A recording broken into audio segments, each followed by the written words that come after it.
আপনাদের চোখের সামনেই উত্তপ্ত আগুনে তৈরি করা হচ্ছে হাঁসের মাংস। ভাইরাল ভিডিও দেখে অনেকেই পূর্বাঞ্চলে এসে খেয়ে যান বাস, একবার আমার এখানে এসে খেয়ে যাবেন গরম গরম দেশি পাতি হাঁস। অনেকেই মনে করেন নেট দেখে ভাইরাল কিছু খোঁজে, কিন্তু ভাইরাল হলেই যে সেই জিনিসটা ভালো ঠিক তেমন না।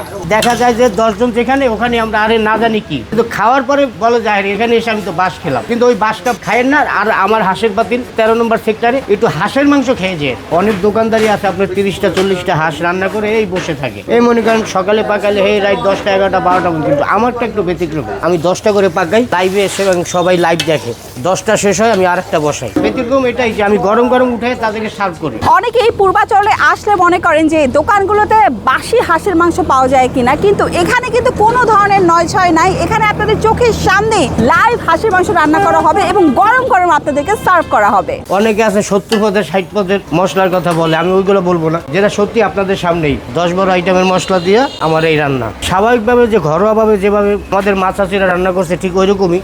আদা রসুন, ধনিয়ার গুঁড়া, জিরার গুঁড়া, কাঁচামরিচ, পেঁয়াজ, দারচিনি, এলাচ, লং এবং তেজপাতা। সিক্রেট কিছু মশলা আছে, যেমন 12-14 আইটেমের মিলে আমি একটা পাউডার করি। এটা 2 আইটেমের, এইটা একটা আর এইটা আর একটা, কিন্তু ঘরোয়াভাবেই। আচ্ছা, আপনাদেরকে একটা লোকেশনটা বলে দিচ্ছি। লোকেশন হচ্ছে পূর্বাচল সেক্টর 12 বুড়িলা চত্বর। এই যে দেখতে পাচ্ছেন এই জায়গাটাকে কিন্তু বলা হয় বুড়িলা চত্বর। বুড়িলা চত্বরের একদম পাশেই কিন্তু আপনারা পেয়ে যাবেন হাঁসের পাতিল এই দোকানটি।